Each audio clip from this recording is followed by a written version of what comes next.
Kam një të bëjmë Dias, të më shbashkuar në studio Redi Muçi, deputet i Lëvizjes Bashk. Mirë mëngjes, përshëndetje.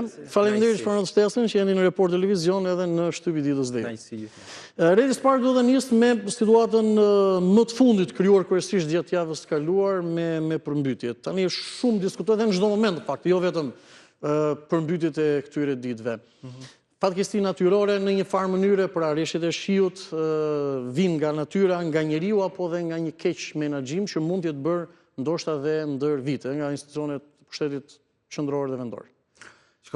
Problemet me natyrën janë evidente në të gjithë botën, me faktin që ngrohja globale ka shkaktuar, le të themi, situata të paparashikueshme. Çështja që duhet të shtrojë dhe shtron, le të themi, çdo shtet normal, sidomos, le të themi, fqinjët ta në perëndim, është se ç'mund të bëjmë ne në një orit teknike që ka sot shoqëria për t'i parandaluar ose për t'i mitiguar, zvogluar, si me thënë, pasojat e këtyre ngjarjeve. Dhe fakti është, nëse kthehemi në vendin tonë atëherë, për t'i përgjigjur pyetjes tënde, fakti është që në infrastrukturën, në përgjithësi në infrastrukturën, që ka të bëjë edhe infrastrukturën rrugore, edhe të furnizimit me ujë, të trajtimit të ujrave të zeza, të furnizimit me energji elektrike dhe në rastin konkret të kanaleve të kullimit situar dhe gjitha masave mbrojtëse inxhinierike që merren në rast të përmbytjesh, investimet në Shqipëri kanë qenë pothuajse zero, pra. Madje edhe ajo infrastrukturë e ngritur në regjimin e shkuar është lënë që të degradojë, domethënë. Këtë e thonë gjithë inxhinierët, sidomos inxhinierët janë disi më të vjetër në profesion që e njohin nga brenda, si thua, problematikën.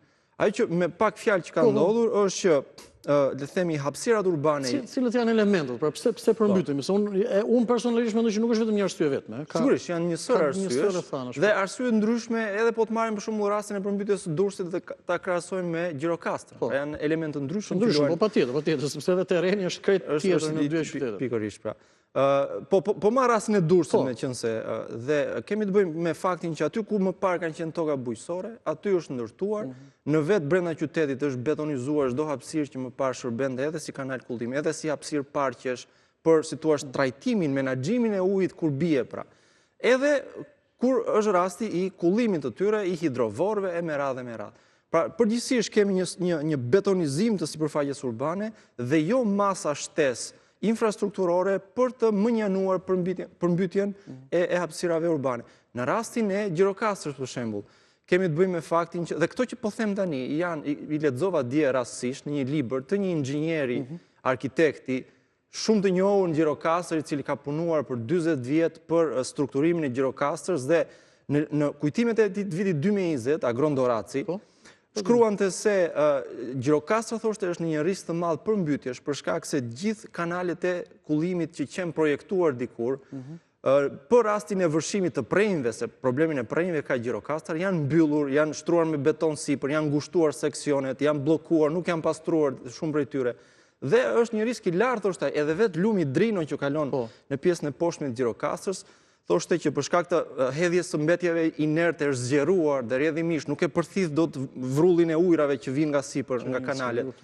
Pra e ngrinte alarmin që në vitin 2020, si thua, ndërkohë që masat që janë marrë për t'i paraprirë një situatë të tillë kanë qenë tejet të pamjaftueshme, me pak fjalë, dhe prandaj ndodhin përmbytjen. Pra, rikthyer edhe një herë vëmendja tek infrastruktura, jo vetëm tek ndërtimet e këtyre kullave që po shohim dhe tek betonizimi i hapësirës urbane. Duhet menduar edhe për parqet, jo vetëm si mënyrë, si thua, hapësirë rekreative për njerëzit, por edhe si mënyrë të menaxhimit të ujrave, të rreshjeve, të gjitha këto që natyra na i jep, dhe kur jemi, si thua, një sipërfaqe e betonizuar, është shumë më vështirë që të menaxhohen, pra.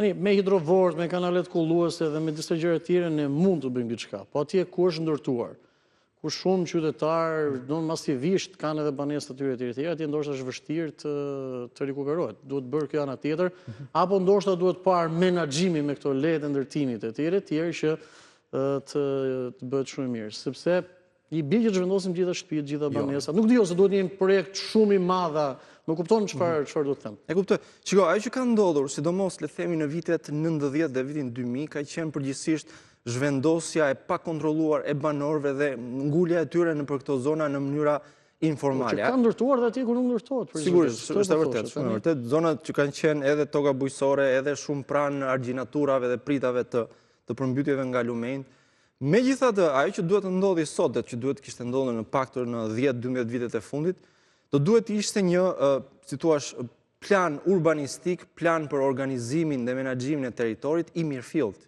jo plane të cilat janë ndërtuar, si thua, sa për të thënë që kemi një plan. Dhe në fund ditës pastaj, sot vazhdohet që letjet e ndërtimit të jepen sipas investitorit në thonjza të radhës që mbin nga dheu dhe nuk dihet edhe nga i ka marrë ato, nga i vijnë të ardhurat, si thua, për të investuar. Pra, një plan i mirëfillt urbanistik do parashikonte vendosjen, pra do shifte se ku janë të vendosur banesat dhe do gjente zgjidhjen, me pak fjalë, zgjidhjen inxhinierike që të mos kemi përmbytje dhe nuk bëhet fjalë këtu për gjëra të parealizueshme.